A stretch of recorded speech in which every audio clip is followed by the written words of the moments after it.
Mesdames et messieurs, très chers internautes, bienvenue une fois de plus sur notre chaîne, la GUPRDC.tv, une chaîne thématique qui présente la RDC sous une nouvelle facette. La RDC, ce géant au cœur de l'Afrique, sous une autre facette.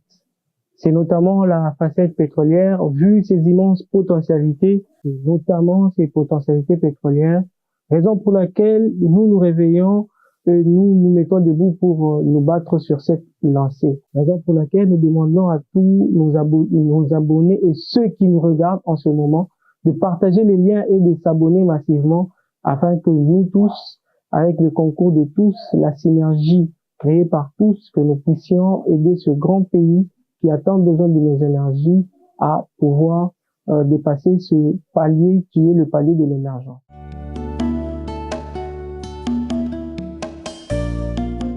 C'est une question qui peut être posée d'emblée, mais la question devrait plutôt être orientée vers qu'est-ce qu'il faut pour que la RDC soit comptée parmi les pays producteurs du pétrole. Je peux commencer par brièvement présenter la RDC sous l'angle pétrolier. La RDC, c'est ce grand pays constitué des trois principaux grands gisements ou trois principaux grands bassins qui sont le bassin côtier, le bassin de la cuvette centrale et les bassins ouest du rift est-africain. Et à ce jour, il n'y a que le bassin côtier qui est en production, où on a eu un peu plus de travaux que les autres bassins, vu que ce bassin en production, malgré la modicité de la production qui est autour de 25 à 35 000 barils le jour, ce qui n'honore pas notre République démocratique du Congo.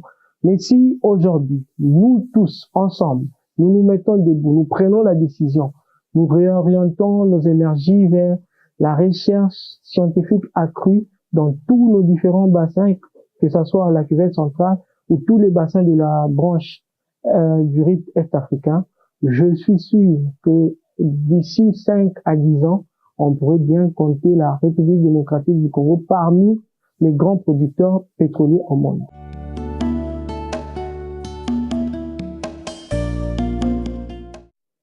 Le secteur pétrolier en RDC ne décolle pas pour trois raisons majeures. La première raison majeure, c'est un manque de politique sectorielle.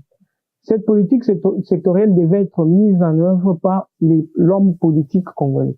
Malheureusement, l'homme politique congolais, depuis l'indépendance jusqu'à ce jour, ne s'est concentré que sur le secteur minier, parce que c'était un secteur facile d'accès, et le secteur pétrolier était un secteur hautement technologique, hautement technique, où la compréhension n'est pas toujours évidente, où il faut beaucoup de temps pour mettre en production un gisement. C'est ainsi que l'homme congolais ne s'est pas vraiment focalisé sur ce secteur, et nous voyons même la légèreté, permettez-moi l'expression, dans la nomination des autorités à la tête de ce secteur. On ne tient pas compte de leur formation en les nommant, alors que dans les autres ministères, nous voyons le ministère de la Justice avec un ministre qui est juriste, le ministère de la Santé, c'est un docteur, donc les exemples sont légion, alors que dans le secteur des hydrocarbures, on met un ministre qui reste politique, qui ne comprend même pas le secteur, et malheureusement, il ne peut pas développer ce secteur. Donc ça, c'est le premier volet qui est politique. Le deuxième volet, c'était un manque collectif de connaissances. La République démocratique du Congo n'avait aucune formation en ingénierie pétrolière, ce qui vient d'être pallié. Le troisième axe, c'est un axe plutôt international. C'est les Occidentaux, toutes les forces obscures occidentales n'ont pas voulu libérer le secteur pétrolier congolais parce que c'est un secteur à gros capitaux, et la RDC qui est, comme France Fillon l'avait dit, France Fagnon l'avait dit, la gâchette du revolver par où devra passer le développement de l'Afrique. Donc laisser la RDC entrer en possession ou en exploitation de ces gisements reviendrait à libérer toute l'Afrique.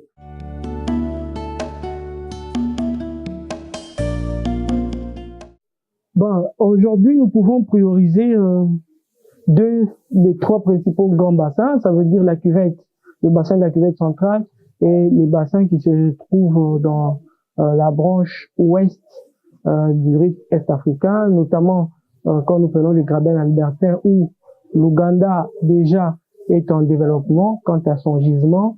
Quand nous prenons le lac Tanganyika qui nous a démontré par un indice de surface qui s'est vu au-dessus de ses eaux, la Tanzanie a même continué ses campagnes sismiques. Et donc, de ce côté-là, nous devrions mettre déjà en ce moment une politique adéquate pour essayer de ne pas retomber dans les mêmes erreurs qu'avec l'Angola dans la partie du bassin côtier, où l'Angola s'est retrouvé en train de produire sur les terres congolaises sans être inquiété, malgré les différentes rencontres, les différents protocoles d'accord qui ont été signés entre les deux pays. La RDC n'est jamais entrée en possession ni de ces gisements, ni des rentes pétrolières qui ont été tirées de ces gisements-là. Et la cuvette centrale, pour moi, c'est le plus grand espoir, vu son extension. Cette cuvette, c'est 3 fois les potentialités pétrolières du bassin amazonien, vu que le bassin amazonien, ce n'est qu'une ère, le Cénozoïque, alors que dans la cuvette centrale, nous avons 3 aires géologiques qui ont été prouvées ayant des systèmes pétroliers ayant fonctionné. Ça veut dire, nous avons le Paléozoïque, le Cénozoïque et même le Mésozoïque qui a donné des systèmes pétroliers ayant fonctionné. Donc, brièvement, si on peut se concentrer sur la cuvette centrale et les bassins du rift, de l'ouest du rift est-africain.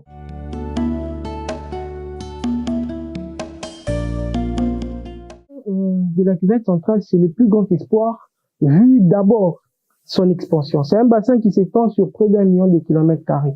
Et il y a des roches comme la roche mère qui est le Mamungi, qui a une extension presque pareille au bassin, parce que d'origine marine. Et il a été prouvé que cette roche a atteint la maturité, vu que les études au Roqueval ont démontré que le taux du carbone organique était de 5%, ce qui nous donne un bon taux de carbone organique. Et tout ce qu'il y a comme indice autour de cette roche prouve à suffisance que cette roche a atteint la maturité et qu'elle aurait généré de grandes quantités d'hydrocarbures qui sont là piégés dans la cuvette centrale. Et si nous mettons en exergue la nouvelle théorie des dômes des sels qui s'étend maintenant sur le bassin de la cuvette centrale, on retrouverait beaucoup de gisements économiquement rentables. Donc, vu son extension, vu sa géologie, vu sa géologie pétrolière avec son système pétrolier, c'est le plus grand espoir de la RDC.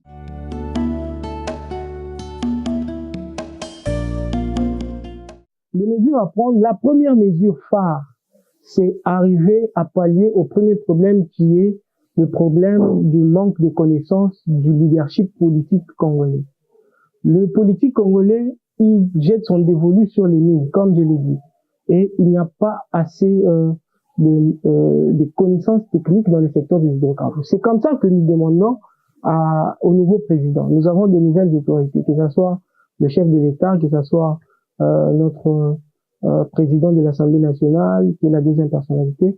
Nous leur demandons à tous de concourir à la mise en place d'une cellule technique pétrolière qui va venir compenser le manque de connaissances qu'il y a en ce moment, que ce soit au niveau du ministère des hydrocarbures, que ce soit au niveau du secrétariat général de ce ministère, que ce soit au niveau de la Société nationale des hydrocarbures.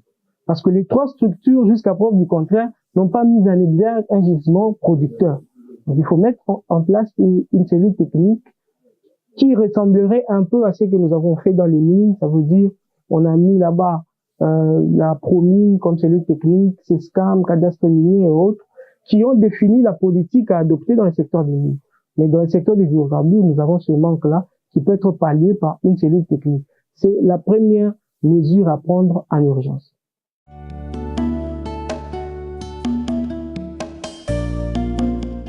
La cellule technique sera la réponse. On sait qu'elle sera constituée que des techniciens du secteur pétrolier.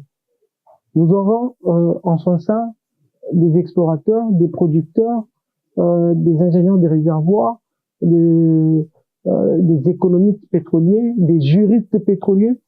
Avec cette équipe, nous allons pouvoir mettre en place une politique nationale, pour une première fois, une politique nationale des hydrocarbures, avec un chronogramme bien détaillé et des activités bien détaillées. Nous allons pouvoir ressortir des projets bancables pour que d'ici 5 ans, que la RDC soit comptée parmi les pays producteurs des hydrocarbures. Pour ça, il faut de la connaissance technique, ce qui manque aux hommes politiques congolais.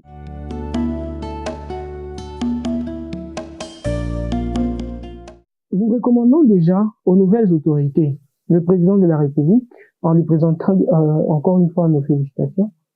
Son prédécesseur s'est focalisé, comme les autres, sur le secteur des mines. Certes, avec son prédécesseur, on a vu l'éclosion du secteur des mines avec le dernier cadeau qu'il nous a fait sur le code minier, qui va rapporter quelques 2, 3, 4, 5 milliards de dollars tout au plus. Mais nous demandons à lui. Ça, c'est un secteur déjà, tout est presque fait. Il ne reste plus que à harmoniser les petites choses. Que lui ne se concentre que sur les secteurs des hydrocarbures. Que ça soit sa priorité. Relever les secteurs des hydrocarbures. Mettre toutes les énergies qu'il faut sur les secteurs des hydrocarbures.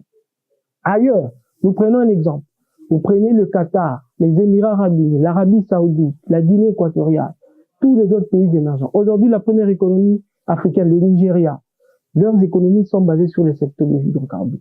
Nous pouvons, en prenant leurs exemples, comprendre quelles ont été les forces et les faiblesses. Où est-ce qu'ils ont failli et où est-ce qu'ils ont bien fait. Par exemple, je prends les Émirats arabes unis.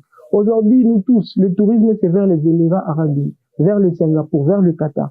Pourquoi? Parce qu'ils ont compris que le secteur des hydrocarbures, quoi qu'il génère beaucoup d'hydrocarbures et beaucoup de capitaux, c'est un secteur qui est limité en temps. Et ils ont pris les capitaux, les réinvestir dans le tourisme.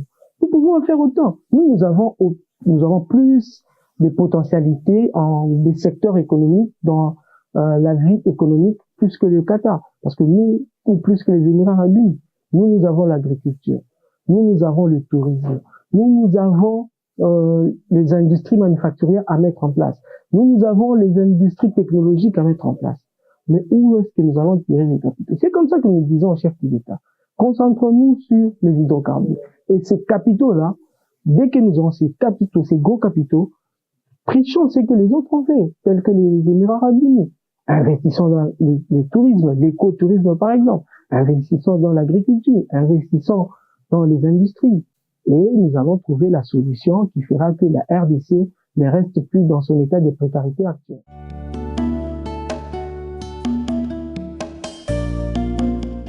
Une production à grande échelle, vu les potentialités de la RDC. Imaginons un seul instant si tous les bassins de l'ouest du rift est africain étaient en production. Si les différents champs qui constituent la cuvette centrale se mettaient en production, on aurait une production de peut-être plus de 2 millions, 3, 4, 5 millions, même 6 millions de barils le jour. Ce qui aurait comme impact socio-économique un apport de plus de 50 milliards de dollars sur le budget de la RDC. Alors qu'aujourd'hui, on a un budget de 5 milliards de dollars, donc ça ferait 10 fois notre budget. Et imaginons un seul instant, avec 50 milliards de dollars, qu'on peut réinvestir dans d'autres secteurs de la vie et booster l'économie nationale. Donc, combien d'emplois seront créés par ces industries? Que ce soit les emplois directs, les emplois indirects, ce sont des chiffres inimaginables. C'est comme ça que nous disons que le secteur des hydrocarbures doit être placé maintenant au centre du développement de la République démocratique du Congo et que les actions doivent être menées dès maintenant.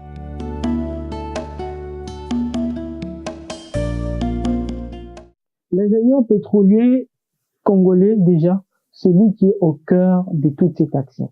Ici, nous sommes une association de tous les ingénieurs congolais. Moi qui suis même le président de cette association, nous voulons replacer l'homme au centre du développement. Tous les pays qui sont développés, c'est par l'intelligence humaine. Ce n'est pas par les ressources naturelles. L'homme a la capacité de prendre ses ressources et les développer. Comme ça que nous plaçons l'ingénieur pétrolier au cœur de l'action. C'est lui qui doit dorénavant guider la politique nationale. C'est lui dorénavant qui doit dicter la ligne à suivre à l'homme politique. Parce que l'homme politique reste politique. Tout est politique chez lui. Et nous connaissons la classe politique congolaise. Excusez-moi de le dire, mais ce n'est pas une classe politique qui aspire ou qui inspire une grande confiance.